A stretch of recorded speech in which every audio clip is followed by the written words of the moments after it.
За бид нэр өнгөрсөн хугацаанд олон улсын гэрээнүүд дээр тэр хөрөнгө оруулалтын гэрээнүүд дээр тэр ногдлаа шиг эзэмшээд ирээдүйд өртөө болдог санхүүжүүлэх хөрөнгө оруулах хариуцлага хүлээдэг.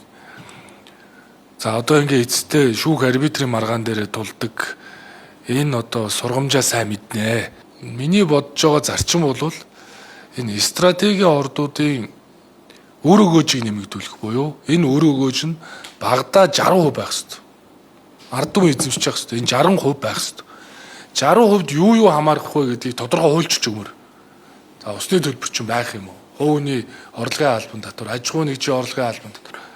Нөгөө амнат. За бусад төлбөрүүд чинь ингээ байгаад энэ 60% үржих ёстой. Заавал. Төрийн эзэмшлийн хувь хэмжээг прогрессив роялтигаар орлуулъя. Өсөн нэмэгдэх амнатаар орлуулъя. Тэр орлуулсан хэсэг нь иргэний хоримтлалд орж iyо гэдгийг шийдэхийн тулд бүгднтэй нь ингэж хэлцээр ирэх юм хийх юм бол Дамжны сайдын хэлж байгаа шиг 55 жил болно. За түүний дараа энэ ордууд нөөцгүй болно. Гадныхаа орж ирэхгүй. Ямар сүрприз барих бол гээд хэн хөрөнгө оруулалт суугавтай энэ усч. Тийм учраас стратегийн ордуудтай төрийн эзэмшлийн хувь хэмжээг тогтоож баялагын санд хуваарлах тухай бие даасан юм эргэцүү орчин бий болгоод дотор нь бүх 60% хамаарагдах төлбөр татварыг жагсааж бичээд амнат хэд байх вэ гэдэг босхын тавиад амнат хэд ч ерөөсө төлбөр татвар шүү дээ. Төлбөр байхгүй. Тэр төлбөрийн тавиад энэ хуулийг хэрэгжүүлээд та нар ажиллаа хий гэвэл гадны хөрөнгө оруулагч талдаа ч гэсэн иргэд талдаа ч гэсэн илүү ашиг өгөөж хүртэх юм аа. Хэрвээ амнатаар орлуулан явцсан байсан бол энэ хоримтлал 3 дахин өсчих байсан шүү. 1 жил 6 сарын хугацаанд.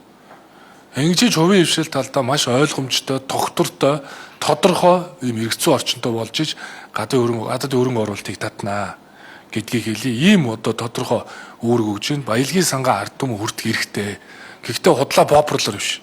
Вин байх хэрэгтэй. Ард түмэн хожих ёстой хувийн хвшил тэр төсөл нь ашигтай байж иж татвар төлт юм аа гэж тэр компани. Тэгэхээр ийм үүрэг өгж байна. Хоёрт өнөөдөр ийм Монгол дээр харагдж байгаа одоо хуримтлалын данс нийт хуримтлал 306,000 төгрөг албан ёсоор болж одоо өссөнийг одоо ийм Монгол дээр нэгтгэж харуулж байна. Нэгсэндээ энэ 306,000 хаанаас орж ирсэн? Эрдэнэс 5-7-оос Эрдэнэтээс тэд хэдэн хувийг төрийн эзэмшлийн 34% өгөөж нь очижээ. 306,000 яг өнөөдөр болж байна. Оны эцэст бол энэ 500,000 төгрөг хүрэх бүрэн болцоо байна. Хэрвээ энэ хуулийг оруулчвал 16 ордыг эзэмшиж байгаа 34 компани үйл ажиллагаагаа явуулж байгаа юм бол амнатаа төлөвл энэ дээр хоримтлал нэмэгдээд байхаар энэ хоримтлал жил ирэх тусам нэмэгдэнэ.